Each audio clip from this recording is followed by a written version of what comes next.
Have you ever wondered how the tale of Adam and Eve unfolds in Islamic tradition? In Islam, it's believed that Adam and Eve, the first man and woman, lived in the Garden of Eden, a paradise, until they defied God's command.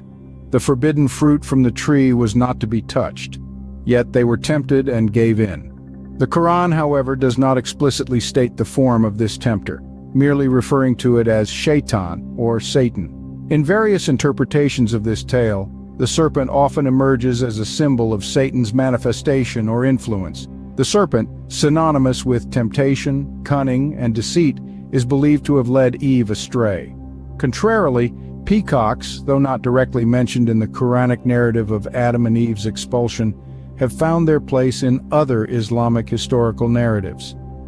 In the Islamic narration, the disobedience of Adam and Eve is the focal point, rather than the form of the tempter. But what about the peacock, a creature of beauty and grace? Does it play a role in this narrative? In the Quran's account of Adam and Eve's expulsion from paradise, the peacock is not explicitly mentioned. However, its absence in this particular narrative does not suggest insignificance within the broader context of Islamic tradition. Consider, for instance, the story of Prophet Solomon, or Suleiman, who was granted the power over the wind and the birds by God. Here, peacocks are often depicted as part of his entourage, showcasing their importance and association with Islamic history and tradition. While some Islamic scholars and commentators have indeed drawn connections between the peacock and various elements of Islamic tradition, these interpretations are not uniform. They serve as an example of the rich tapestry of narratives and interpretations that exist within the Islamic tradition. While the peacock might not play a direct role in the story of Adam and Eve, it certainly holds a place in the broader tapestry of Islamic tradition. So, what can we glean from the Islamic version of the story of Adam and Eve?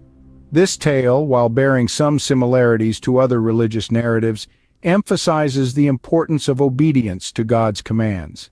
The story underscores the consequences of disobedience as seen through the expulsion of Adam and Eve from paradise. The focus is not on the specifics of the tempter's form, be it a serpent or otherwise, nor on the presence of other creatures like peacocks. Rather, it's on the actions and choices of Adam and Eve. The Quran refers to the tempter as shaitan, without specifying its form, leaving room for various interpretations. Similarly, the mention of peacocks in Islamic tradition is not directly tied to this story, but is found in other parts of Islamic history.